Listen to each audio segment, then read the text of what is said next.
En este vídeo abordaremos las conductas delictivas contra la libertad sexual contempladas en el Código Penal. Estos delitos son una de las formas de agresión que suponen el más absoluto desprecio a la dignidad de la persona y, en este caso, la dignidad de la mujer que lo sufre. La Ley Orgánica 10/2022, de 6 de septiembre, de Garantía Integral de la Libertad Sexual, supone una modificación importante en la tipificación de los delitos contra la libertad sexual. Es verdad que esta misma legislación ha tenido que ser modificada por la Ley Orgánica 4/2023, de 27 de abril, para ampliar el límite penológico que se vio reducido por la Ley 10/2022 y que origina que muchas condenas por agresión sexual se redujeran.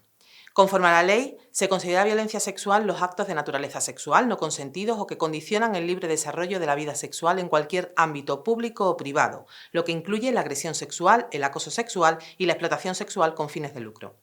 La reforma del Código Penal ha supuesto la supresión de la figura del abuso sexual, de modo que todas las conductas delictivas que se desarrollen sin consentimiento se calificarán como agresiones sexuales a tenor de lo dispuesto en el artículo 178 del Código Penal. Por supuesto, se agravarán las conductas delictivas en caso de que exista violencia e intimidación, situaciones de abuso de superioridad, personas con vulnerabilidad o privadas de sus capacidades.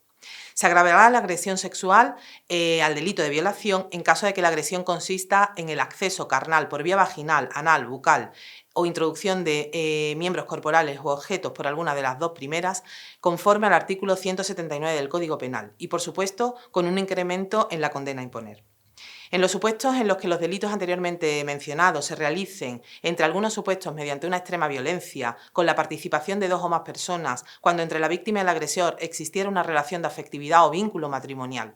se agravará la condena. Cuando se haga el uso de armas o se anule la voluntad de la víctima, se agravará de igual forma la pena. Ni qué decir tiene que los menores, como personas especialmente vulnerables, están altamente protegidos, ya que todas las conductas delictivas agravarán la pena en caso de que la víctima sea menor de edad o especialmente vulnerable. En este sentido, se sitúa en 16 años de la edad para poder consentir la práctica de relaciones sexuales, penando las relaciones que se mantengan con menores de la edad anteriormente mencionada. En el entorno virtual se recogen algunas conductas típicas que puedan llevarse a cabo contra menores de edad. Igualmente se recoge el acoso sexual como la conducta consistente en solicitar favores de naturaleza sexual para sí o para un tercero en el ámbito de una relación laboral, docente, de prestación de servicios o análoga, continuada o habitual, y con el tal comportamiento provocar a la víctima una situación objetiva y gravemente intimidatoria, hostil o humillante, agravando por supuesto la pena en caso de que exista subordinación laboral, docente o jerárquica. Se pena igualmente el exhibicionismo o provocación sexual ante menores o personas con discapacidad. Igualmente, el que con la finalidad de lucrarse explote sexualmente a otras personas aún con consentimiento de estas, responderán de un delito de explotación sexual a la pena de 2 a 4 años, agravando la pena en caso de ser menor de edad.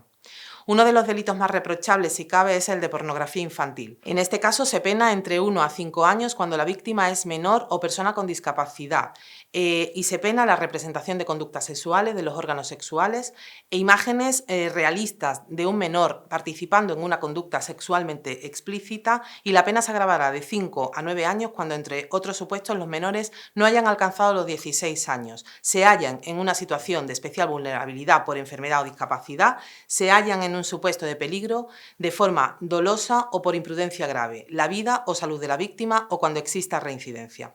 En todo caso, se adoptarán las medidas necesarias por el órgano judicial para retirar de las páginas web o aplicaciones de Internet que contengan o difundan pornografía infantil, para bloquear el acceso a las mismas a los usuarios de Internet que se encuentren en territorio español. Como conclusión, a efectos procesales, recordar que los delitos contra la libertad sexual, salvo que las víctimas sean menores o personas con discapacidad, deben de ser denunciados por la víctima para iniciar el proceso penal, que el perdón de las personas del ofendido no excluye en ningún caso la responsabilidad penal y que cuando para la realización del delito se haya utilizado violencia física y consecuentemente provocado lesiones, se impondrán las penas previstas para los delitos contra la libertad sexual con incidencia de las que procedan por las lesiones producidas.